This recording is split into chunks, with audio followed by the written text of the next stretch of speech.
mga ka-Gen-Z, ako si Raylene at ngayong araw sasamahan niyo ako bilang isang typical na Gen-Z student.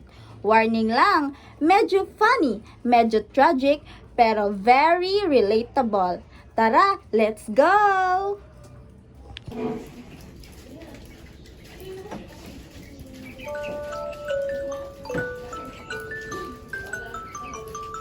Maaga pa.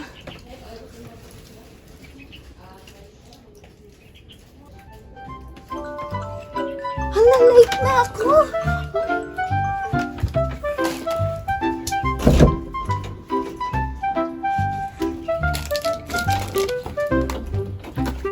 Ay nako Raylene, late ka na naman. Anong oras na? Anong oras ka ba gumigising? TikTok kasi ng TikTok. Puro ka cellphone.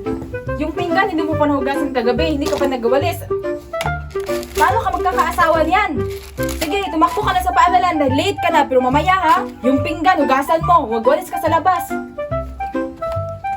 Gen Z struggle number 999. Pagod ka na nga sa school, pagod ka pa sa sermon ni mama, pero love ka pa niya, syempre.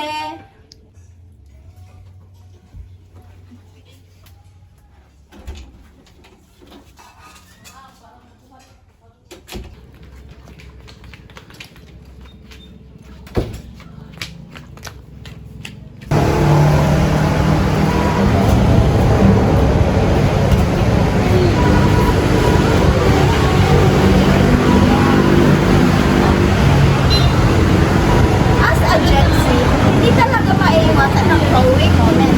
Kahit late na, priority pa rin ang chika. Hala, 9:35 na! Malate na ka! Madali na ako! Sure!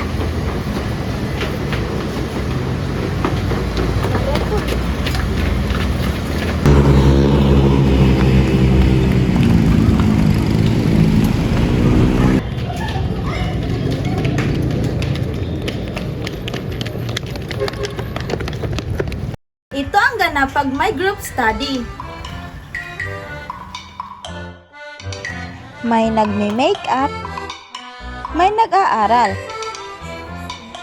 Meron ding nag-AMS, TikTok, at syempre, di mawawala yung nagre-relax.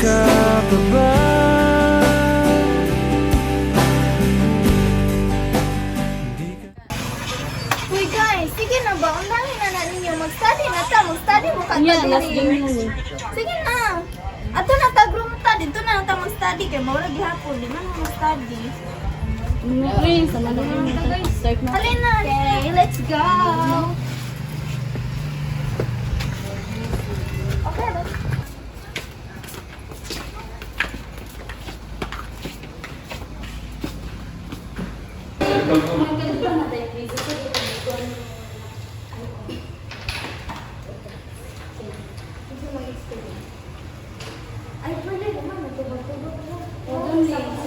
Pero syempre, bilang isang Gen Z, ang nakikita lang ng mga nakakatanda ay hindi kami seryoso sa buhay.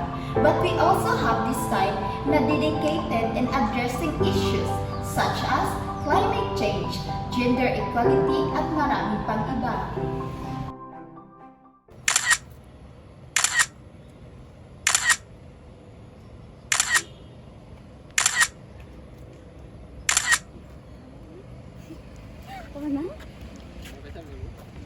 Unsa tang i-post na picture? Unsa man na nag-una ko ana? Kanang chada be? Kanang Okay na oh, kanisa ko na. dili. Dito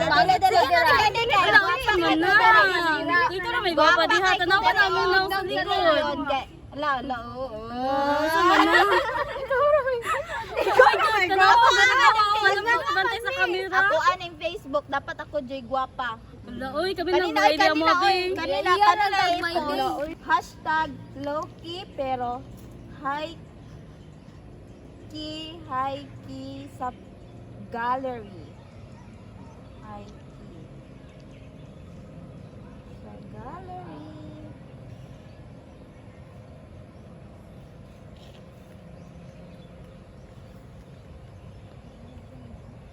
So ayun mga ka-Gen Z, that's a day in our life as funny and chaotic. We're more than just memes and TikTok dances. We're here as creative, adaptive, and ready to make a difference. This is Raylene with my tropa saying, stay woke, stay funny, stay Gen Z. Bye! Oops, di malilimutan, if relate ka, comment down below. Don't forget to share, like, and subscribe. Bye!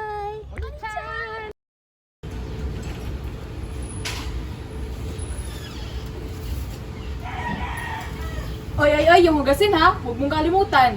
Baka puro ka lang vlog ng vlog. Wala ka nang ambag dito sa bahay.